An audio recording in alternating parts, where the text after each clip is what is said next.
आइए सुनते हैं शरत चंद्र चट्टोपाध्याय के द्वारा लिखी हुई कहानी अनुराधा का दूसरा भाग। आगे बढ़ने के पहले जानते हैं पिछली भाग की कहानी। गणेशपुर, जो कि अनुराधा के पुरखों का गांव है, वहां उसके पिता की जमींदारी चलती थी। पिता के चाल चलन की वजह से सारी जायदाद कर्ज में डूब जाती है। पिता के गुजर जाने के बाद अनुराधा के भाई गगन चटर्जी के हिस्से में आता है एक टूटा फूटा पुराना डिक्रीशुदा मकान, गले तक कर्ज में डूबी हुई गांव की संपत्ति और पिता की दूसरी पत्नी की कुंवारी कन्या अनुराधा। गांव का ही एक पैसे वाला भद्र पुरुष त्रिलोचन गंगोपाध्याय, जो कि 5-6 लड़कों वाला है, अनुराधा से ब्याह करना चाहता है। अनुराधा अपने अनिश्चित भविष्य को देखकर उससे विवाह करने के लिए तैयार हो जाती है ताकि उसे रहने पहनने ओढ़ने के लिए मिलता रहे। पर गगन इस रिश्ते के लिए हरगिज तैयार नहीं होता और बात वहीं रह जाती है। इधर कर्ज में डूबी गगन की जमींदारी खरीदी कलकत्ते के रहने वाले हरिहर घोषाल ने। गांव तथा गांव के घर जिसमें अनुराधा अभी रह रही है, उसको कब्जे में करने की जिम्मेदारी ली हरिहर घोषाल के छोटे लड़के विजय ने। इस बीच जब जमींदारी खरीदी गई, तब इस गांव की जमींदारी संभालने का जिम्मा दिया गया अनुराधा के भाई गगन चटर्जी को। पर गगन कुछ गोलमाल करके गांव से फरार हो जाता है। अब विजय गांव वाली हवेली जिसमें अनुराधा रहती है, इसे कब्जे में करना चाहता है। विजय अनुराधा को घर से निकालने के लिए पूरे दल बल के साथ जाता है, पर अनुराधा के सौम्य व्यवहार और उसके खुद वहां से चले जाने की इच्छा को देखकर वह शर्मिंदा हो जाता है। अनुराधा कहती है कि उसे थोड़े समय के लिए उस घर में और रहने दिया जाए, फिर वो अपना इंतजाम कहीं और कर लेगी। अब सुनते हैं आगे की कहानी। अनुराधा पूर्ववत मौन खड़ी रही। विजय कहने लगा, आज से सारा मकान मेरे दखल में आ गया। बाहर के कमरे की सफाई हो जाने पर 2-3 दिन में यहीं आकर रहूंगा। स्त्रियां उसके बाद आएंगी। आप नीचे के कमरे में रहिए जब तक कि आप कहीं और जा न सकें, मगर कोई चीज हटाने की कोशिश न करिएगा। इतने में कुमार बोल उठा, पिताजी प्यास लगी है, पानी पीऊंगा। यहाँ पानी कहाँ है? अनुराधा ने हाथ के इशारे से उसे अपने पास बुला लिया और रसोई के भीतर ले जाकर कहा, कच्चा नारियल है बेटा, पियोगे? हाँ पीऊंगा। संतोष के काट देने पर उसने पेट भर के उसका पानी पिया और कच्ची गरी निकाल कर खाई। बाहर आकर बोला, पिताजी तुम पियोगे? बड़ा मीठा है। नहीं। पियो ना पिताजी, बहुत हैं, अपने ही तो हैं सारे। बात कोई नहीं थी, फिर भी इतने आदमियों के बीच लड़के के मुंह से ऐसी बात सुनकर सहसा वह शर्मिंदा सा हो गया। बोला, नहीं नहीं पीऊंगा, तो चल इधर। बाबुओं के मकान पर सादर अधिकार करके विजय जम कर बैठ गया। 2 कमरे उसने अपने लिए रखे और बाकी कमरों में कचहरी कर दी। विनोद घोष किसी जमाने में जमींदारी सरिश्ते में काम कर चुका था। उसी बूते पर वह नया गुमाश्ता नियुक्त हो गया, परंतु झंझट नहीं मिटा। इसका मुख्य कारण यह था कि गगन चटर्जी रुपए वसूल करके हाथ के हाथ रसीद देना अपना अपमान समझता था, क्योंकि उसमें अविश्वास की बू आती थी। वह चटर्जी वंश के लिए गौरव की बात थी। इसलिए उसके अंतर्ध्यान के बाद प्रजा आफत में फंस गई। मौखिक साक्षी और प्रमाण ले लेकर लोग रोज हाजिर हो रहे हैं, रोते झीकते हैं। किसने कितना दिया, किस पर कितना बाकी है, इसका निर्णय करना एक कष्ट साध्य और जटिल प्रश्न हो गया है। विजय जितनी जल्दी कलकत्ता लौटने की सोच कर आया था, उतनी जल्दी जा न सका। 1 दिन 2 दिन करते करते 10-12 दिन बीत गए। इधर लड़के की हो गई है संतोष से मित्रता। आयु में वह 2-3 साल छोटा है। सामाजिक और सांसारिक पार्थक्य भी बहुत बड़ा है, परंतु अन्य किसी साथी के अभाव में वह उसी के साथ हिल मिल गया है। उसी के साथ वह रहता है। घर के भीतर बाग बगीचों और नदी किनारे घूमा फिरा करता है, कच्चे आम और चिड़ियों के घोंसलों की खोज में। संतोष की मौसी के पास ही अक्सर खा पी लिया करता है। संतोष की देखा देखी वह भी उसे मौसी जी कहा करता है। विजय रुपए पैसे के हिसाब के झंझट में बाहर ही फंसा रहता है, जिससे हर वक्त वह लड़के की खोज खबर नहीं ले सकता, और जब खबर लेने की फुर्सत मिलती है तो उसका पता नहीं लगता। सहसा कभी किसी दिन डांट फटकार लगाकर उसे अपने पास भी बिठा रखता है, तो छुटकारा पाते ही दौड़कर मौसी जी के रसोई में जाकर घुस जाता है संतोष के साथ बैठकर दोपहर को भात खाता है, शाम को रोटी और गरी के लड्डू का बंटवारा कर लेता है। उस दिन शाम को लोग बाग कोई नहीं आए थे। विजय ने चाय पीकर चूरट सुलगाते हुए सोचा, चलो नदी किनारे घूम आए। अचानक याद आई कि दिन भर से आज लड़का नहीं दिखाई दिया। पुराना नौकर खड़ा था, उससे पूछा, कुमार कहाँ है रे? उसने इशारे से दिखाते हुए कहा, भीतर। रोटी खाई थी आज? नहीं। जबरदस्ती पकड़कर खिला क्यों नहीं देता? यहाँ खाने को जी नहीं चाहता मालिक, गुस्सा होकर फेंक फांक कर चल देता है। कल से उसे मेरे साथ खाने बैठाना। यह कहकर न जाने क्या सोचकर वह टहलने जाने के बजाय सीधा भीतर चला गया। लंबे चौड़े आंगन की दूसरी तरफ लड़के की आवाज सुनाई दी, मौसी जी, एक रोटी और 2 गरी के लड्डू दो, जल्दी। जिसे आदेश दिया गया था उसने कहा, अरे उतर जाओ ना बेटा, तुम लोगों की तरह क्या मैं पेड़ पर चढ़ सकती हूँ? जवाब मिला, चढ़ सकोगी मौसी, जरा भी मुश्किल नहीं। उस मोटी डाल पर पैर रखकर इस छोटी डाल को पकड़कर चट से चढ़ाओगी। विजय पास जाकर खड़ा हो गया। रसोई के सामने एक बड़ा सा आम का पेड़ है, उसी की 2 मोटी डालों पर कुमार और संतोष दोनों बैठे हैं। पैर लटकाकर तने के पीछे टेके दोनों खा रहे थे। विजय को देखते ही दोनों सिटपिटा गए। अनुराधा रसोई के किवाड़ के पीछे छिपकर खड़ी हो गई। विजय ने पूछा, क्या यही इन लोगों के खाने की जगह है? किसी ने उत्तर नहीं दिया। विजय अंतराल वर्तिनी को लक्ष्य करके कहने लगा, आप पर देखता हूं कि यह जोर जुल्म किया करता है। अब की बार अनुराधा ने मुक्त कंठ से जवाब दिया, हाँ। फिर भी तो आप इसे सिर पर चढ़ाने में कसर नहीं रखती, क्यों सिर चढ़ा रही हैं? नहीं चढ़ाने से और भी ज्यादा उधम मचाएंगे, इस डर से। लेकिन सुना है कि घर पर तो ऐसा उधम नहीं करता। संभव है ना करता हो, उसकी माँ नहीं है, दादी बीमार रहा करती है, आप काम काज में बाहर फंसे रहते हैं, उधम मचाता किसके आगे? विजय को यह बात मालूम न हो सो नहीं, परंतु फिर भी लड़के की माँ नहीं है, यह बात दूसरे के मुंह से सुनकर उसे दुख हुआ। बोला, आप तो मालूम होता है बहुत कुछ जान गई हैं। किसने कहा आपसे? कुमार ने? अनुराधा ने धीरे से कहा। कहने लायक उसकी उम्र नहीं हुई है, फिर भी उसी के मुंह से सुना है। दोपहर को मैं इन लोगों को धूप में बाहर नहीं निकलने देती, तो भी आंख बचाकर भाग जाते हैं। जिस दिन नहीं जा पाते उस दिन मेरे पास लेटकर घर की बातें किया करते हैं। विजय उसका चेहरा न देख सका, परंतु उस पहले दिन की तरह आज भी उसका कंठ स्वर उसे अत्यंत मधुर मालूम हुआ। इसी से कहने के लिए नहीं, बल्कि सिर्फ सुनने के लिए बोला। अब की बार घर जाकर उसे बड़ी मुसीबत का सामना करना पड़ेगा। क्यों? क्योंकि उधम मचाना एक तरह का नशा है, न मचा सकने से शरीर कसमसाता है। दूसरे वहां उसके नशे की खुराक कौन जुटाएगा? 2 ही दिन में भागना चाहेगा। अनुराधा ने आहिस्ता से कहा, नहीं नहीं, भूल जाएगा। कुमार, उतर आओ बेटा, रोटी ले जाओ। कुमार तश्तरी लिए उतर आया और मौसी के हाथ से और भी कई रोटियां और गरी के लड्डू लेकर उससे सट कर खड़ा खड़ा खाने लगा। पेड़ पर नहीं चढ़ा। विजय ने देखा कि वे चीजें धनी घर की अपेक्षा पद गौरव में चाहे जितनी भी तुच्छ क्यों न हो, पर वास्तविक सम्मान की दृष्टि से जरा भी तुच्छ नहीं। लड़का क्यों मौसी के रसोई घर के प्रति इतना आसक्त हो गया है, विजय उसका कारण समझ गया।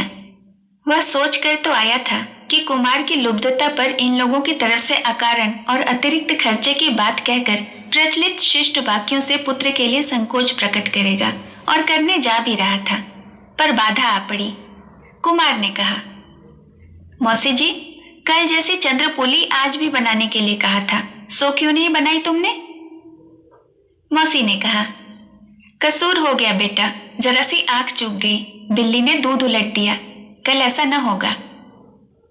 कौन सी बिल्ली ने, बताओ तो? सफेद वाले ने? वही होगी शायद, कहकर अनुराधा उसके माथे के बिखरे हुए बालों पर हाथ फेरने लगी। विजय ने कहा, उधम तो देखता हूं क्रमशः जुल्म में परिणत हो रहा है। कुमार ने कहा, पीने का पानी कहाँ है? अरे, याद भूल ही गई बेटा, लाई देती हूँ। तुम तो सब भूल जाती हो मौसी, तुम्हें तो कुछ भी याद नहीं रहता, विजय ने कहा। आप पर फटकार पड़नी चाहिए, कदम कदम पर गलती होती है। हाँ, कहकर अनुराधा हंसती। सावधानी के कारण यह हंसी विजय ने देख ली। पुत्र के अवैध आचरण के लिए क्षमा मांगना न हो सका, इस डर से कि कहीं उसके भद्र वाक्य अभद्र व्यंग्य से सुनाई न दे, कहीं यह महिला ऐसा न समझ बैठे कि उसकी गरीबी और बुरे दिनों पर कटाक्ष किया जा रहा है।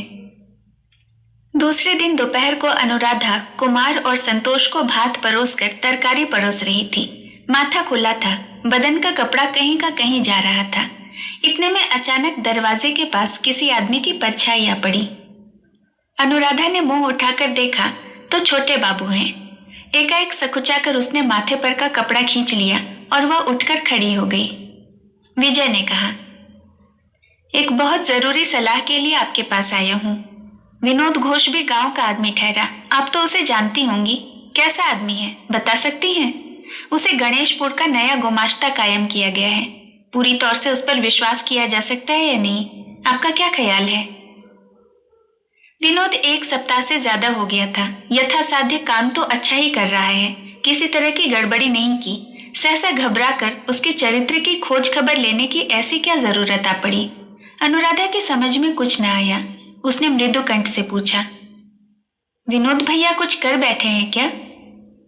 अभी तक तो कुछ नहीं किया, मगर सावधान होने की जरूरत तो है ही ना। मैं तो उन्हें अच्छा ही आदमी समझती आई हूँ। सचमुच समझती हैं या निंदा नहीं करनी चाहिए इसीलिए अच्छा कह रही हैं? मेरे भले बुरे कहने की क्या कोई कीमत है? है क्यों नहीं? वह तो आपको ही प्रामाणिक साक्षी मान बैठा है। अनुराधा ने जरा सोच विचार कर कहा, है तो वो अच्छे आदमी, फिर भी जरा निगाह रखिएगा।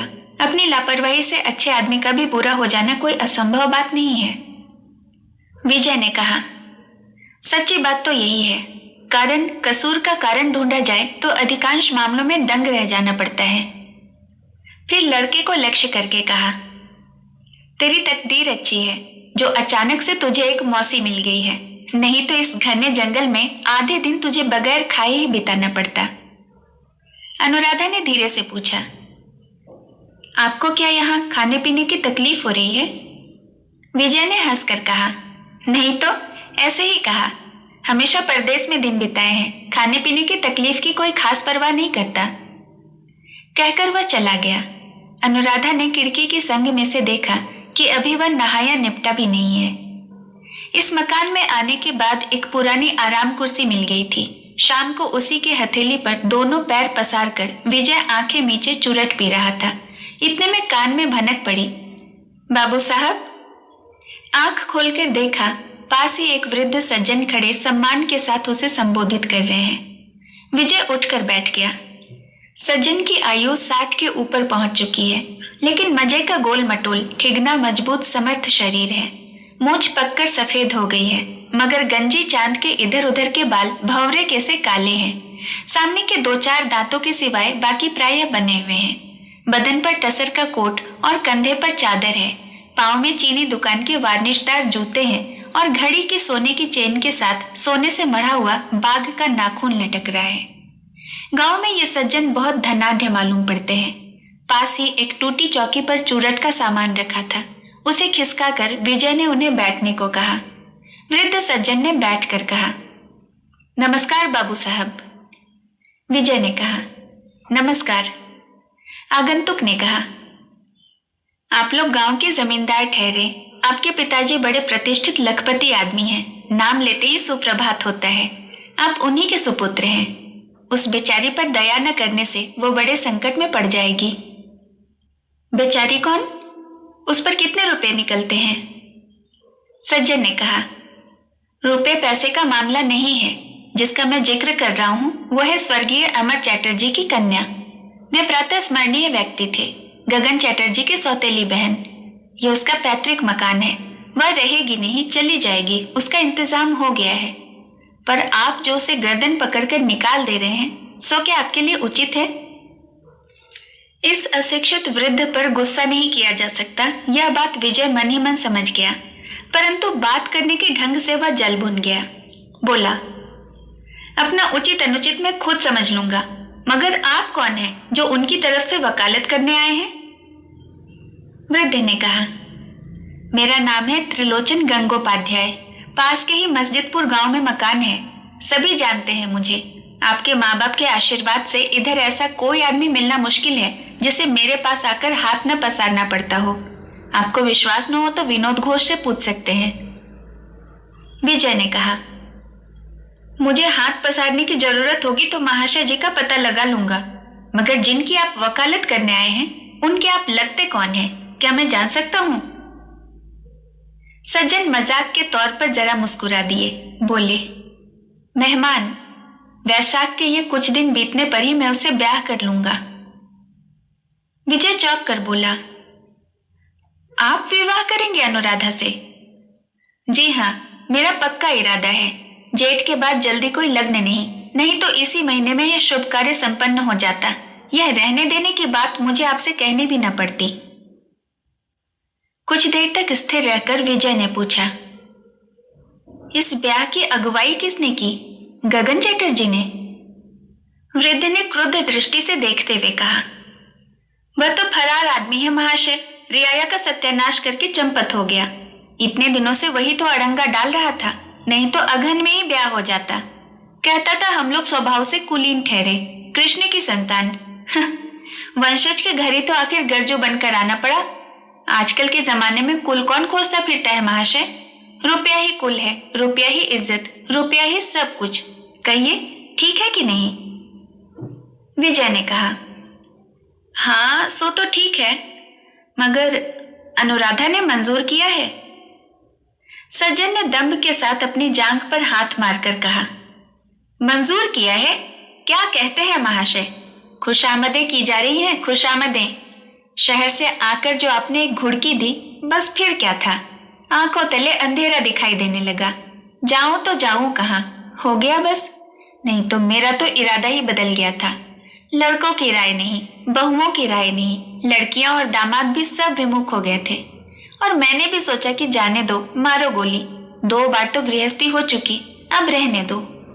पर जब राधा ने स्वयं आदमी भेजकर मुझे बुलवा कर कहा कि गांगुली महाशय, चरणों में स्थान दे दीजिए, तुम्हारे घर आंगन बुहार कर खाऊंगी सो भी अच्छा, तो क्या करता, मंजूर करना ही पड़ा। विजय अवाक हो रहा। वृद्ध महाशय कहने लगे, ब्याह इसी मकान में होना चाहिए। देखने में जरा भद्दा मालूम होगा, नहीं तो मेरे मकान में भी हो सकता है। गगन चटर्जी की कोई एक बुआ है, वही कन्यादान करेंगी। आप सिर्फ राजी हो जाएं तो सब काम ठीक हो जाए। विजय ने मुंह उठाकर कहा, राजी होकर मुझे क्या करना पड़ेगा बताइए? मैं मकान खाली करने की ताकीद न करूं, यही तो अच्छी बात है। ऐसा ही होगा। अब आप जा सकते हैं। नमस्कार। नमस्कार महाशय जी, नमस्कार। सो तो है ही। आपके पिताजी ठहरे लखपति, प्रातः स्मरणीय आदमी। नाम लेने से ही सुप्रभात हो जाता है। सो तो होता है। अब आप पधारिए। तो जाता हूं। महाशय जी नमस्कार, कहकर त्रिलोचन बाबू चल दिए। वृद्ध महाशय के चले जाने पर विजय चुपचाप बैठा हुआ अपने मन को समझा रहा था कि उसे इस मामले में सिर खपाने की क्या जरूरत है। वास्तव में इसके सिवाय लड़की के लिए और चारा ही क्या है। और फिर यह कोई ऐसी बात तो नहीं जो संसार में पहले कभी हुई ही ना हो। संसार में ऐसा होता ही रहता है, फिर उसके लिए दुश्चिंता किस बात की। सहसा विनोद घोष की बात उसे याद आ गई। उस दिन वह कह रहा था, अनुराधा अपने भैया के साथ इसी बात पर झगड़ने लगी थी कि कुल के गौरव से उसे क्या करना है, आसानी से खाने पहनने भर को मिल जाए, बस इतना ही काफी है। प्रतिवाद में गगन ने गुस्से में आकर कहा था कि तू क्या माँ बाप का नाम डुबोना चाहती है? और अनुराधा ने कहा था कि तुम उनके वंशधर हो, नाम कायम रख सको तो रखना, मैं नहीं रख सकूंगी। इस बात की वेदना को विजय समझ न सका। खुद भी वह कौलीन्य सम्मान पर जरा भी विश्वास रखता हो सो बात नहीं, मगर फिर भी उसकी सहानुभूति जा पड़ी गगन पर। और अनुराधा के तीखे उत्तर की ज्यों ज्यों अपने मन में आलोचना वह करने लगा, त्यों त्यों उसे वह लज्जाहीन, लोभी, हीन और तुच्छ मालूम होने लगी। इधर बाहर सहन में क्रमशः आदमियों की भीड़ जम रही थी। अब उनको लेकर उसे काम शुरू करना है, मगर आज उसे कुछ भी अच्छा नहीं लग रहा। दरबान से कहकर उनको विदा कर दिया और बैठक में अकेला बैठा भी न गया तो वह न जाने क्या सोचकर एक बारगी सीधा घर के भीतर पहुंच गया। रसोई घर के सामने खुले बारामदे में चटाई बिछाकर अनुराधा लेटी हुई है। उसके दोनों तरफ दोनों लड़के हैं, कुमार और संतोष। महाभारत की कहानी चल रही थी। रात की रसोई का काम वह जल्दी जल्दी निपटा कर रोज शाम के बाद इसी तरह लड़कों के साथ लेटकर कहानियां सुनाया करती। फिर कुमार को खिला पिला कर उसे अपने बाप के पास भेज दिया करती है। चांदनी रात है। घन पल्लव आम वृक्ष के पत्तों के संघों में से चांदनी छन छन कर उनके शरीर पर और चेहरे पर पड़ रही है। पेड़ की छाया में किसी आदमी को इधर आते देखा तो अनुराधा ने चौंक कर पूछा, कौन? मैं हूं, विजय। तीनों जने हड़बड़ाकर उठ बैठे। संतोष छोटे बाबू से ज्यादा डरता है। पहले दिन की याद उसे अभी तक भूली नहीं है। वह ऊहापोह करके भाग गया और कुमार ने भी अपने मित्र का अनुसरण किया। विजय ने कहा, त्रिलोचन गांगुली को आप जानती हैं? आज वो मेरे पास आए थे। अनुराधा को बड़ा आश्चर्य हुआ। उसने कहा, आपके पास? मगर आप तो उनके कर्जदार नहीं हैं। नहीं, मगर होता तो शायद आपको लाभ होता। मेरे एक दिन के अत्याचार का बदला आप और किसी दिन चुका सकती। अनुराधा चुप रही। विजय कहने लगा, वे जता गए हैं कि आपके साथ उनका ब्याह होना तय हो गया है। यह क्या सच है? हाँ। आपने खुद उपयाचक बनकर उन्हें राजी किया? हाँ, यही बात है। अगर ऐसा ही है तो बड़ी शर्म की बात है। केवल आपके लिए ही नहीं, मेरे लिए भी। आपके लिए क्यों? यही बताने आया हूं। त्रिलोचन कह गए कि मेरी ज्यादती से ही शायद आपने ऐसा प्रस्ताव किया है। कहते थे आपके लिए ठौर नहीं, और आपने बहुत आरजू मिन्नत करके उन्हें राजी किया है। नहीं तो इस बुढ़ापे में उन्होंने ब्याह करने की इच्छा छोड़ दी थी। केवल आपके रोने धोने पर दया करके ही त्रिलोचन राजी हुए हैं। हाँ, यह सब बात सच है, विजय ने कहा।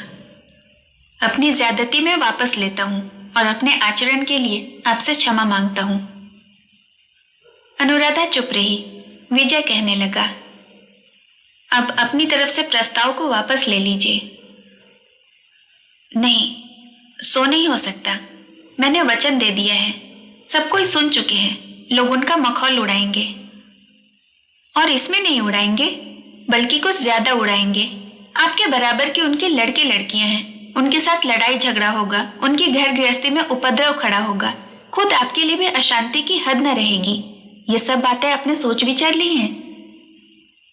अनुराधा ने मुलायम स्वर में कहा, सोच ली हैं, और मेरा विश्वास है कि ऐसा कुछ भी नहीं होगा।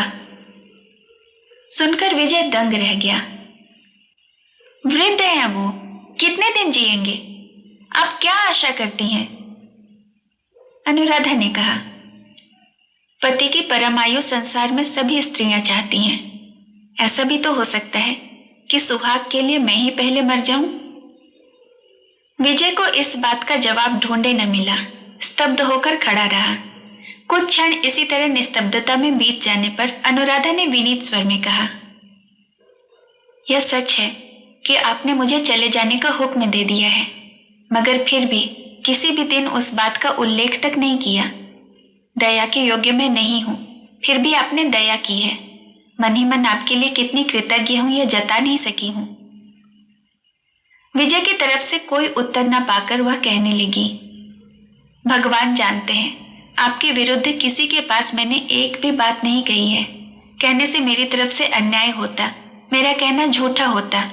गांगुली महाशय ने अगर कुछ कहा हो तो वो उनकी बात है, मेरी नहीं। फिर भी मैं उनकी तरफ से क्षमा मांगती हूं। विजय ने पूछा, आप लोगों का ब्याह कब है? 13 जेठ को? तो करीब महीना भर बाकी है ना? हाँ। अब इसमें कोई परिवर्तन नहीं हो सकता शायद? शायद नहीं, कम से कम भरोसा तो वो ऐसा ही दे गए हैं।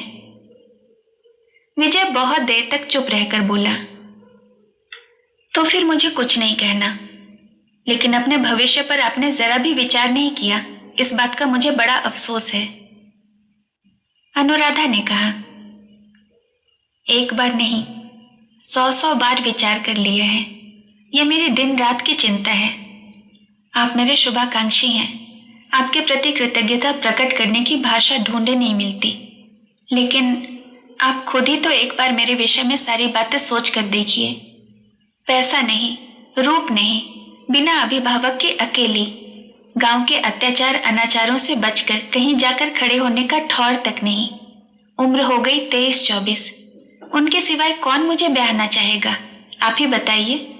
तब फिर दाने दाने के लिए किसके सामने हाथ पसारती फिरूंगी। सुनकर आप भी क्या सोचेंगे मन में। ये सभी बातें सच हैं, प्रतिवाद में कुछ नहीं कहा जा सकता। 2-3 मिनट तक निरुत्तर खड़े रहकर विजय ने गंभीर अनुताप के साथ कहा, ऐसे समय में क्या मैं भी आपका कोई उपकार नहीं कर सकता? कर सकता तो बहुत खुश होता। अनुराधा ने कहा, आपने तो मेरा बहुत उपकार किया है, इतना जो कोई नहीं कर सकता। आपके आश्रय में मैं निडर हूं। ये दोनों बच्चे मेरे चांद सूरज हैं, यही मेरे लिए काफी हैं। आपसे सिर्फ इतनी प्रार्थना है कि मन ही मन आप मुझे भैया के दोष में भागिनी न बनाइए। मैंने जानबूझकर कोई अपराध नहीं किया। मुझे मालूम हो गया है, आपको कहना न होगा। इतना कहकर विजय धीरे धीरे बाहर चला गया। कलकत्ता से कुछ साग सब्जी, फल फलारी और मिठाई वगैरह आई थी। विजय ने नौकरों से रसोई घर के सामने टोकरी उतरवा कर कहा, भीतर होंगी जरूर। विजय ने कहा, आपको तो पुकारना भी मुश्किल है। हमारे समाज में होती तो मिस चैटर्जी या मिस अनुराधा कहकर आसानी से पुकारा जा सकता, पर यहाँ तो वह बात बिल्कुल नहीं चल सकती। आपके लड़कों में से भी कोई होता तो उनसे किसी को अपनी मौसी को बुला दे कहकर काम निकाल लेता, पर इस वक्त तो वे भी फरार हैं। क्या कहकर बुलाऊं आपको? अनुराधा दरवाजे के पास आकर बोली, आप मालिक ठहरे, मुझे राधा कहकर पुकारा कीजिए। विजय ने कहा, बुलाने में कोई आपत्ति नहीं, पर मालिकाना हक के जोर से नहीं। मालिकाना हक था गगन चैटर्जी पर, मगर वो तो चंपत हो गया। आप क्यों मालिक मानने लगी? आपको किस बात की गरज है? भीतर से सुनाई दिया, ऐसी बात न कहिए, आप हैं तो मालिक ही। विजय ने कहा, उसका दावा मैं नहीं कर सकता, पर उम्र का दावा जरूर रखता हूं। आपसे बहुत बड़ा हूं, नाम लेकर पुकारा करूं तो आप नाराज तो न होइएगा। नहीं।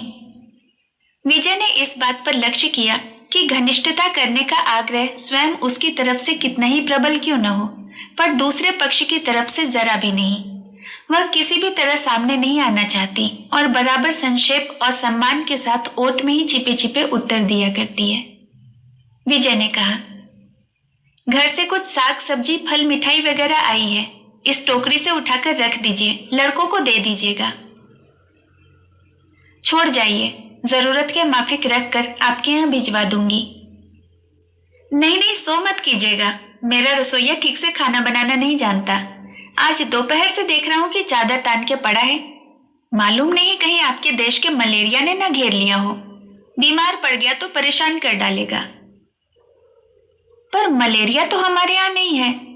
अगर वह ना उठा तो आपकी रसोई कौन बनाएगा? विजय ने कहा, इस छाक की तो कोई बात ही नहीं, कल सवेरे विचार किया जाएगा, और कुकर तो साथ में है ही। कुछ ना हुआ तो अंत में नौकर से ही उसमें कुछ बनवा लूंगा। लेकिन उसमें तकलीफ तो होगी। अरे नहीं, मुझे तो आदत पड़ चुकी है। हाँ, लड़के को तकलीफ पाते देखता हूं तो जरूर कष्ट होता है, सो उसका भार तो आपने अपने ऊपर रख लिया है। क्या बना रही है इस छाक? टोकरी खोलकर देख लीजिए ना, शायद कोई काम की चीज आ जाए। काम तो आएगी ही, पर इस छाक मुझे रसोई बनाना नहीं है। नहीं बनानी? क्यों? कुमार की देह कुछ गर्म सी मालूम होती है। रसोई बनाने से वो खाने के लिए मचलेगा। उस छाक का जो कुछ बचा है उससे संतोष का काम चल जाएगा। देह गर्म हो रही है उसकी? कहाँ है वह? मेरे बिछौने पर पड़ा संतोष के साथ गपशप कर रहा है। आज कह रहा था कि बाहर नहीं जाएगा, मेरे ही पास सोएगा। विजय ने कहा, सोया रहे, लेकिन ज्यादा लाड़ दुलार पाने से फिर वो मौसी का घर छोड़कर जाना नहीं चाहेगा। तब फिर एक नई परेशानी उठानी पड़ेगी। नहीं उठानी पड़ेगी। कुमार कहना ना मानने वाला होता सो आप जाने, पर मैंने तो सुना है कि वो आपको कम परेशान नहीं करता। अनुराधा कुछ देर चुप रहकर बोली, परेशान करता है तो सिर्फ मुझे ही तो करता है, और तो किसी को नहीं करता। विजय ने कहा, सो तो मैं जानता हूं, लेकिन मौसी ने मान लो कि सह लिया, पर ताई जी उसकी नहीं सहने वाली, और अगर किसी दिन विमाता आ गई तो वो तो जरा भी बर्दाश्त नहीं करेगी। आदत बिगड़ जाने से खुद उसी के लिए विपत होगी। लड़के के लिए विपत हो, ऐसी विमाता आप घर में लाएंगे ही क्यों? विजय ने कहा, लानी नहीं पड़ती। लड़के की तकदीर फूटने पर विमाता अपने आप घर आ जाती है, पर उस खराबी को रोकने के लिए मौसी की शरण लेनी पड़ती है। पर हाँ, अगर वे राजी हो। शेष कहानी अगले भाग में। कहानी सुनने के लिए आपका बहुत बहुत धन्यवाद।